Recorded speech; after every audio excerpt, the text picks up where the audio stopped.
본 강의에 나오는 금융상품들은 DC형 투자 설명을 위한 교육 목적의 예시 자료이며 모든 투자 결정의 책임은 본인에게 있음을 알려드립니다. 지금까지 왜 투자를 해야 하는지, 그리고 퇴직연금 DC형이 왜 투자의 시작이 되어야 하는지에 대해서 알아보았습니다. 그럼 본격적으로 퇴직연금 투자 방법에 대해 알아보겠습니다. 먼저 DC형 안전자산 투자입니다. DC형은 안전자산 30%와 위험자산 70%에 투자할 수 있습니다. 안전자산은 원리금 보장 상품이고 주식 비중 40% 미만의 펀드를 포함합니다. 예금은 원금이 보장되는 안전자산이지만 반대로 투자 관점에서는 수익률이 가장 낮은 자산이라고 할 수 있습니다. 장기 투자를 기본으로 하는 퇴직연금 투자는 필수적으로 위험자산에 투자해야 수익률을 높일 수 있습니다. 그렇기 때문에 안전자산 30%의 의무화는 오히려 수익률 높이는데 방해 요소가 된다고 할 수 있습니다. ETF 투자가 불가능한 안전자산 30%의 수익률을 높이려면 어떻게 해야 할까요? 안전자산 30% 상품 중에서 가장 공격적인 상품인 TDF로 제도적 한계를 극복할 수 있습니다.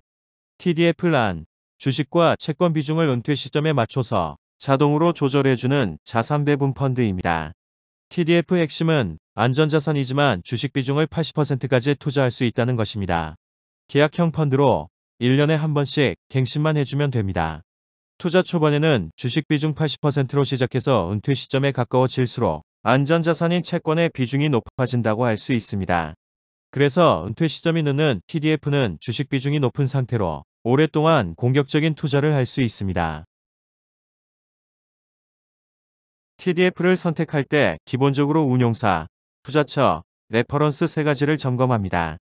한투와 티로우프라이스의 합작 TDF 상품을 예시로 들어보겠습니다. 먼저 운용사를 선택한 이유는 성장주 투자에 오랜 역사와 전문성을 가진 티로우프라이스라는 자산운용사가 직접 운용하는 점이 저의 투자 스타일과 잘 맞았습니다. 그리고 2060 상품을 선택한 이유는 은퇴 시점이 가장 늦은 상품이라서 주식 비중 80%를 유지하는 기간이 가장 길다고 할 수 있습니다. 그리고 투자처에 있어서 특정 국가가 아닌 미국과 이머징 국가들의 고른 성장주 분산 투자를 하고 있는 점이 마음에 들었습니다. 마지막으로 역사적으로 대부분의 운용기간 동안 S&P 500의 수익률을 상회하고 있습니다. DC형 안전자산에 대해서 알아보았고, 이제 DC형 70%를 차지하는 위험자산 투자에 대해서 알아보도록 하겠습니다. DC형 투자의 성공은 비중의 대부분을 차지하는 위험자산 70%의 ETF 운용에 달려 있다고 할 수 있습니다. DC형 위험자산의 기준은 주식 비중 40% 초과 혼합형 펀드, ETF를 말합니다. ETF 투자는 개별 종목의 리스크를 줄이면서 안전자산보다 높은 수익을 기대할 수 있습니다. 여기에 포트폴리오 설계를 더해 리스크를 관리하면 장기 투자에 적합한 방식이 됩니다. 특히 성장 추구형 투자 스타일은 ETF 중심의 전략과 잘 맞으며 장기적으로 높은 수익을 목표로 하는 직장인에게 가장 적합한 투자 방식이라고 할 수 있습니다. ETF 투자를 위해서는 산업 ETF의 기본적인 특징을 이해하는 것이 중요합니다. 아래 표는 대표적인 한국의 산업별 적정 PER을 정리한 것입니다. 각 섹터의 적정 PER을 필수적으로 파악해 두시고 이를 기준으로 업황과 모멘텀에 따라 변동할 수 있습니다. 산업은 크게 경기방어 섹터, 경기민감 섹터, 성장 섹터로 나뉩니다. 경기방어 섹터는 경기 침체 시 오히려 상승하는 경향이 있습니다. 경기민감 섹터는 산업의 사이클에 따라 상승과 하락을 반복합니다. 성장 섹터는 주가 변동성이 크지만 장기적으로 우상향하며 첨단 산업일수록 PER이 높습니다. 각 섹터가 어떤 모멘텀에 의해 증시와 상호작용하는지 직접 투자하며 경험하는 것이 중요합니다. 다양한 유형별 ETF가 있지만 퇴직연금은 장기 투자를 기본으로 하기 때문에 구조적으로 성장하는 산업 ETF와 미국 지수 투자가 적합할 수 있습니다.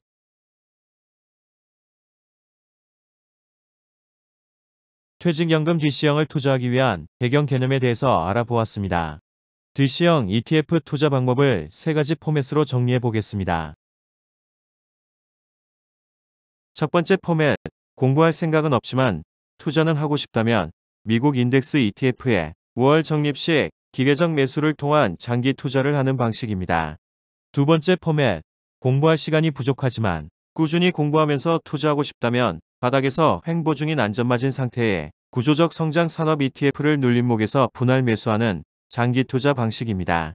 세 번째 포맷, 공부를 열심히 하면서 투자를 한다면 당해년도 유망한 산업의 ETF들을 찾아 분산 투자하며 적절히 리밸런싱하는 방식입니다.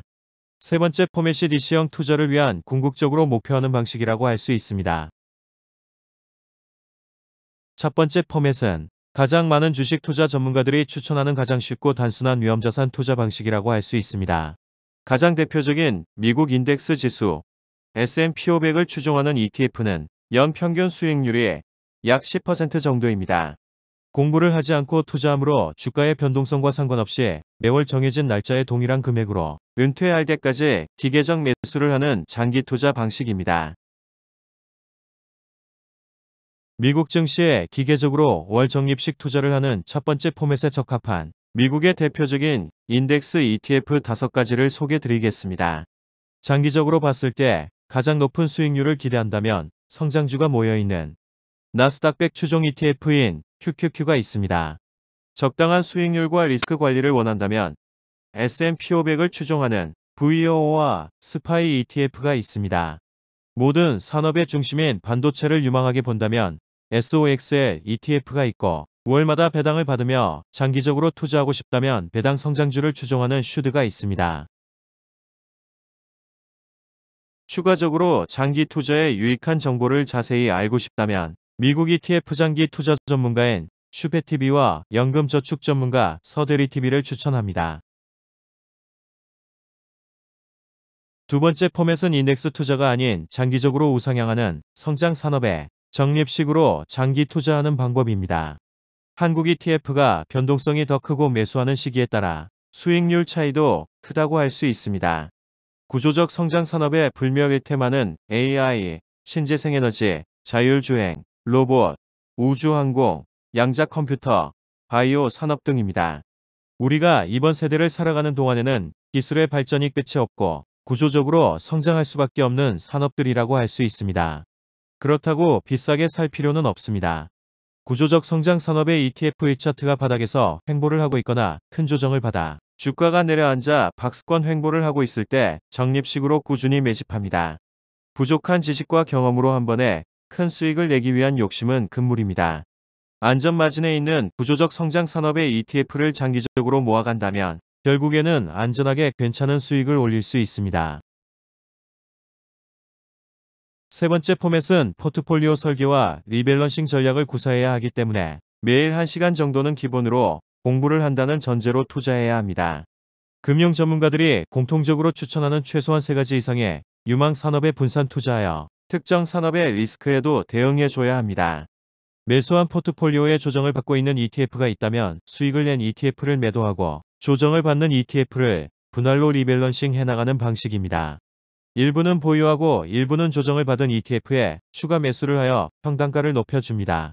이렇게 산업의 변동성에 따라서 포트폴리오에 ETF 비중을 늘렸다 줄이는 과정을 반복해 나갑니다. 그럼 지금부터 ETF 투자의 궁극적인 목표인 세 번째 포맷의 투자 방법에 대해서 자세히 알아보도록 하겠습니다. 세 번째 포맷은 운용 난이도가 높고 많은 공부가 필요한 것이 사실입니다. 하지만 지금 열심히 공부를 해놓으면 나이가 들어서도 투자의 지혜는 경험과 더불어 평생 나의 자산을 증식시켜주는 엄청난 무기가 될 것입니다. 세 번째 포맷을 시작하기 전에 현 증시에 가장 많은 영향을 미치는 외생 변수인 트럼프 테마에 대해 간략히 알아보고 넘어가겠습니다. 바야흐로 트럼프 시대입니다. 내가 투자하는 자산이 트럼프라는 테마에 어떤 영향을 받는지 생각해 볼 필요가 있습니다. 25년 4월 트럼프의 관세 정책으로 인해 세계 증시는 시스테믹 위급의 폭락을 맞았습니다. 하지만 이는 외부 리스크에 의한 하락이지 산업과 기업의 펀디멘털에 따른 하락이 아니므로 결국 일정 시간이 지나면 주가는 원래 가치를 찾아가기 마련입니다. 다시 세계 증시가 정상화되는 시점에 트럼프 정권 수혜 분야를 간단히 정리해보면 지정학 전략 산업인 AI, 반도체, 방산, 조선, 원자력, 암호화폐와 제2의 권력자 일론 머스크의 수혜 산업인 로봇, 자율주행, 우주항공, 그리고 물가 안정을 위한 전통에너지 산업, 금융 유동성 확장에 따른 금융 및 핀테크 산업, 관세 영향을 덜 받는 소프트웨어 및 바이오테크 기업, 감세 수혜를 받는 중소형주 정도로 볼 수 있습니다. 다음 영상에서 뵙겠습니다. 감사합니다.